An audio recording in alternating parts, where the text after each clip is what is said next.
अस्सलाम वालेकुम। उर्दू ज़ुबान दानी का सिलसिला जारी है।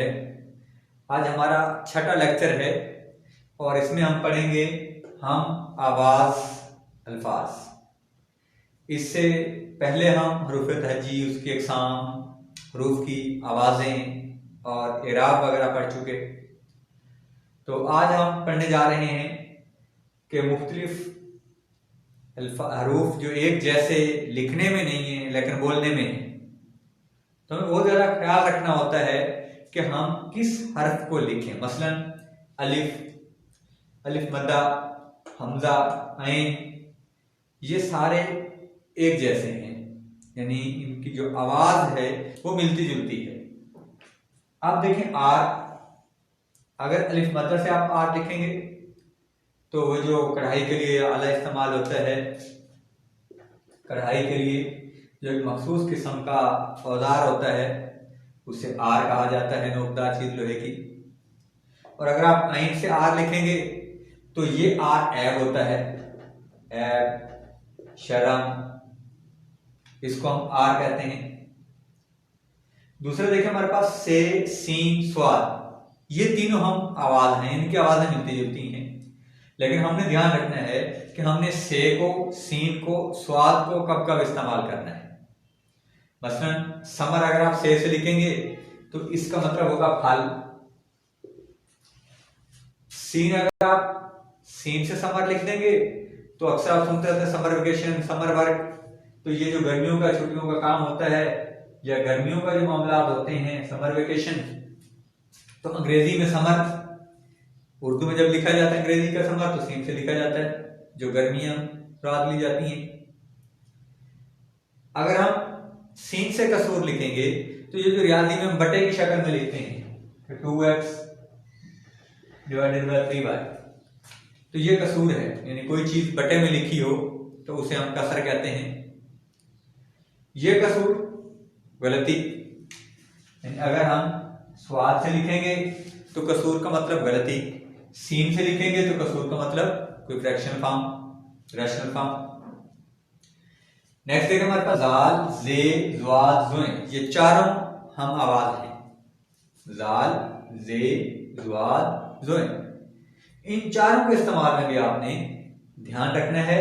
मसलन अगर आप जाल से जा से लिखेंगे तो ये बन जाएगा जद, वो ट्रक की जद में आ गया। अगर आप ज़्वाद से लिखेंगे तो जिद, मुखालिफ, उसकी आदात मेरी जिद हैं, यानी मेरे खिलाफ हैं, मेरे मुखालिफ हैं। अगर हम आदर जे से लिखेंगे तो ये जो आदर है इसका मतलब होता है आग। एक आदर जाल से है, तो अगर हम जाल से आदर लिखेंगे तो ये इब्राहीम अलैहिस्सलाम के चचा या ताया का नाम जो है वो आदर है, जो बनाता था और बेचता था। तो ये आदर और ये आदर बोलने में एक जैसे, आवाजें एक जैसी आ रही हैं लेकिन फर्क है। इस तरह देखें आप ते और तोएं, ये दोनों हम आवाज हैं, ते और तोएं। तो इसका भी आपने ध्यान रखना है कि ते को कब इस्तेमाल करना है, तोएं को कब इस्तेमाल करना है। तब अगर ते को इस्तेमाल करेंगे बे के साथ तो ये तब, यानी किसी वक्त। अगर तोएं के साथ लिखेंगे तो ये बनेगा तिब, यानी मेडिसिन। ठीक है, बायोलॉजी।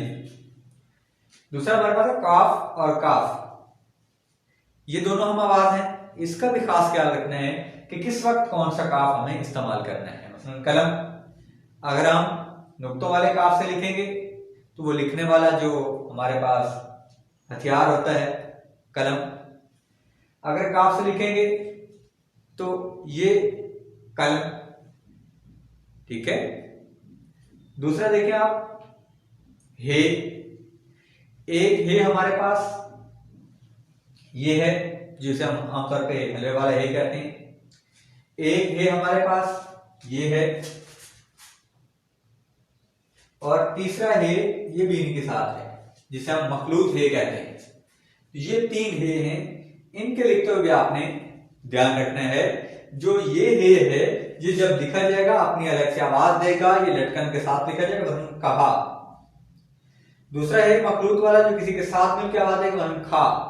तो आप इन दोनों को एक नहीं कह सकते, कभी भी इसकी जगह इसको नहीं लिखना, ये भी ध्यान रखना है। मजीद आगे हम जब मिला के चैप्टर पढ़ेंगे, उसके लेसन पढ़ेंगे, तो उसमें हम तफसील के साथ ये पढ़ेंगे इस हे में और इस हे में फर्क क्या है, दोनों को किस तरह लिखना है, कब ये वाला हे इस्तेमाल होना है, कब दूसरा हे इस्तेमाल होना है, ये सारी चीजें इमला से रिलेटेड हैं, उसमें हम इनको पूरी वजाहत के साथ लिखेंगे।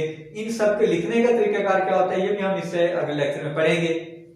तो आप जुड़े रहिए हमारे साथ, उर्दू जुबान दानी के सिलसिले चलता रहेगा और आप बहुत सारी नई चीजें सीखने वाले हैं। अगर अभी तक आपने हमारा चैनल सब्सक्राइब नहीं किया तो उसे सब्सक्राइब करें और दोस्तों के साथ शेयर करें, ताकि ये मालूमात जो है ये ज्यादा दूर तक पहुंचाई जा सके।